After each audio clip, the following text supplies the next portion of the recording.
মনোনয়ন পত্ৰ দাখিল কৰিলো আৰু খুব ধুনীয়াকে বাইদেউৰ লগত বহি স্ক্ৰুটনি আধা স্ক্ৰুটনি কৰিলো তো সব ঠিকে থাকে আছে। কিন্তু কালি বিজেপিৰ কেন্দ্ৰীয় ঘোষণা কৰিলে ইউপিএলৰ কৰিলে গতিকে কি হ'ব কিমান প্ৰত্যাহ্বান হ'ব বিজেপিৰ? আমি সবকে শুভেচ্ছা জনাইছো, বিজেপিৰ প্ৰাৰ্থীকো ইউপিএলৰ প্ৰাৰ্থীকো শুভেচ্ছা জনাইছো।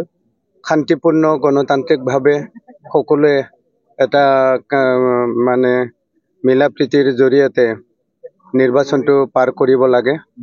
এইটো গণতন্ত্ৰৰ আটাইতকৈ ডাঙৰ মেলা, যাতে কোনো অসুবিধা নহয় ৰাইজৰ, ভোটাৰ ৰাইজৰ। এবাৰ গোৰেশ্বৰ পৰিষদীয় সমষ্টিটোত বিপিএফে দখল কৰিব পাৰিব বুলি আপুনি ভাবিছেনে? 100% একদম খোলা কথা। ৰাইজ ওলাই আহিছে, আমাৰ কথা নহয়। আমি এইটো এনেকুৱা নহয় যে আমি কিবা গৌৰৱ কৰিছো, অহংকাৰ কৰিছো, নহয়। ৰাইজে ওলাই আহিছে স্বতঃস্ফূৰ্তভাৱে আৰু বিভিন্ন জাগাত মানুহবিলাকে আমাক আমন্ত্ৰণ জনাইছে। গতিকে ৰাইজে ইতিমধ্যে সিদ্ধান্ত লৈছে আগন্তুক চৰকাৰখন বিপিএফৰ হ'ব লাগে। আমি ফিল্ডত এনেকুৱা দেখা পাইছো আৰু আমি গোৰেশ্বৰ পৰিষদীয় সমষ্টিত একদম ক্লিন উইন, আমি ক্লিয়াৰ জয় হৈ যাম। এবাৰ কোন হ'ব আপোনালোকৰ ফেক্টৰ? ফেক্টৰ বিভিন্ন সমষ্টিত বিভিন্ন ধৰণৰ, আৰু গোৰেশ্বৰত হয়তো বিজেপিও আহি যাব পাৰে, ইউপিপিএলৰ নাহিব নেকি এনেকুৱা লাগে। কাৰণ কোৰ্ট পাৰ্টিটো কেন্দ্ৰিং ক্লেচিং আমাৰো আছে, কিন্তু তেওঁলোকৰতো অলপ বেছি জোৰদাৰ হ'ব। যিহেতু ষ্টেণ্ডিঙে নাপালে পবিত্ৰ বড়োই আৰু যিকেইজনে আচলতে লাগি আছিল ফিল্ডত, কামিনীয়ে হওক বা কিবাই হওক, তেওঁলোকে ঘৰত বহি থকাটোৱে পালা। এনেকুৱা হৈছে ইউপিপিএলত। তাৰমানে ইউপিএলে কাৰোবাক এৰি দিয়া বুলি ভাবে নেকি? বা বুজাবুজি হৈছে? চাই লওঁ, সেনেকুৱাও কৰিব পাৰে হয়তো তলে তলে। কাক এৰি দিলা আমি এতিয়া অনুসন্ধান কৰো। তেনেকে যিহেতু বিপিএফৰে দুজন বন্ধু একালৰ খাম্পা আৰু হাগ্ৰামা মহিলাৰী দুটাও প্ৰতিদ্বন্দ্বী দুটা চিটত হৈছে, গতিকে এই ক্ষেত্ৰত কি ক'ব আপুনি? হাগ্ৰামাৰ লগত খাম্পা একো প্ৰতিদ্বন্দ্বিতা কৰিব নোৱাৰে। ইহঁতে খুব মানে ডেমকেয়াৰ ষ্টাইলত থকা হাই লেভেলৰ আভিজাত্য কিবা, আৰু হাগ্ৰামা হ'ল সাধাৰণ মানুহ লিডাৰ।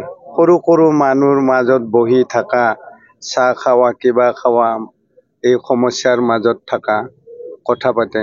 গতিকে খাম্পাহঁতকতো মানুহে লগেই কৰিব পৰা নাছিল যোৱা দিনত, যি ভিআইপিত থাকে। এবাৰ ধৰ্মেন্দ্ৰ বড়ো প্ৰাক্তন এছএছ বিষয়া, সেইটো মানে নিদিলেও ভাবে খেলিম বুলি কৈছে। এইটোতো দুৰ্ভাগ্যজনক। মোকে কৈ আছিল বোলে বিপিএফ এৰি যাব নেকি তই বুলি পেলাই, সি এতিয়া নিদিলে খেলে। এতিয়া তেওঁ ৰাইজৰ লগত চাহ চিনাকি নাই, কিয় ইলেকশ্যন খেলছে তেওঁ জানিব। প্ৰভাৱতো কথাই নাহে। আমাৰ সন্মুখত ইউপিপিএল আছে, বিজেপি আছে, আৰু ধৰণী বড়োৰ কথা ক'ত আহে? তেওঁ গোটেই চাকৰি জীৱনৰ পৰা আহিছে মাত্ৰ। সামাজিকভাৱে, ৰাজনৈতিকভাৱে তেওঁৰ কোনো চাহ চিনাকি নাই, হোৱা নাই। গতিকে তেনেস্থলত তেওঁ ইলেকশ্যন নিৰ্দলীয় খেলিব নোৱাৰে। আগৰবাৰৰ তুলনাত এইবাৰ বিপিএফে অধিক সংখ্যক আসন আশা কৰিছেনে? যোৱা নিৰ্বাচনতকৈ এইবাৰ অধিক আসন পাবই। যোৱাবাৰ 17টা আসন পাইছিল, আমি চৰকাৰ গঠন কৰিব নাপালো। এইবাৰতো ছাৰে নিজে কৈছে 20+ হ'বই, মানে 25 মানুহ আহি যাব পাৰে। আমাকতো চৰকাৰৰ কাৰণে 21টাৰ পৰা 22-23টা হ'লে কমফৰ্টেবলি আমি চৰকাৰ এখন গঠন কৰিব পাৰিম।